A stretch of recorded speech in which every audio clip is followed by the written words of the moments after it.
Hey, good afternoon, and welcome to this week's episode of Patio Ponderings. This is episode 17 in our second season. I'm Pastor Sue, and I'm so glad you decided to join me today.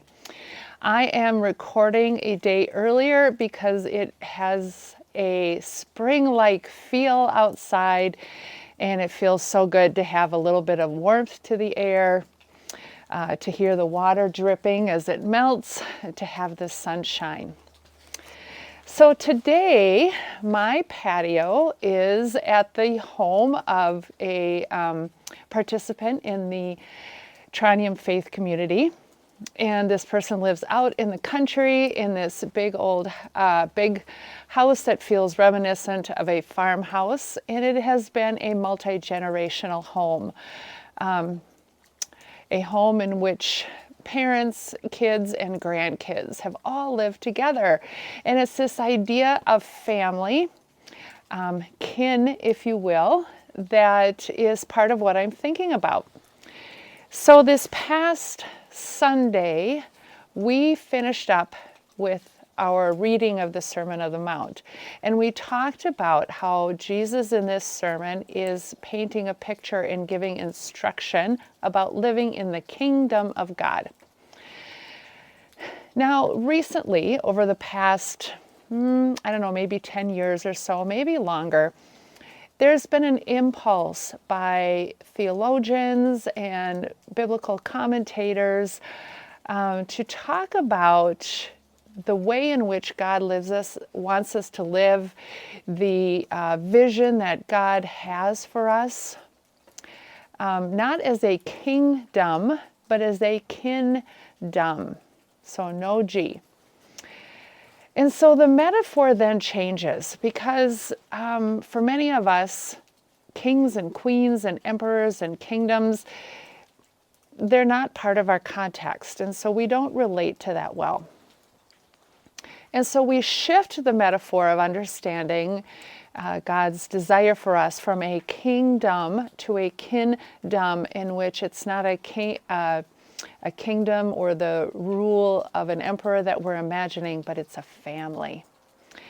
And a family at its best, let me say, because I know we all have dysfunction in our families and sometimes some pretty interesting dysfunction, right? So we're talking about family at its best. So what then does the kingdom of God look like? How does that shift things for us a little bit in helping us imagine God's desired world for us and God's promise for us? Well, I think, first of all, when you have a family, everyone has a place at the table, right? When we all gather together, we make room for everyone, no matter how big or how small our house is, right? I think also when we think of family relationships, what is really cool is that despite our differences, despite our disagreements, we find a way to live with each other. We find a way to come together despite that. There's also an ethic of, because we're used to living with each other and we're very familiar and very intimate, there's an ethic of truth-telling in love, right? We're pretty honest with our family and with each other. And finally, when I think about families, I think about the enormous differences in the shapes and forms that families can take. So that prescribes for us an instant appreciation of diversity, that's an automatic inclusion of this.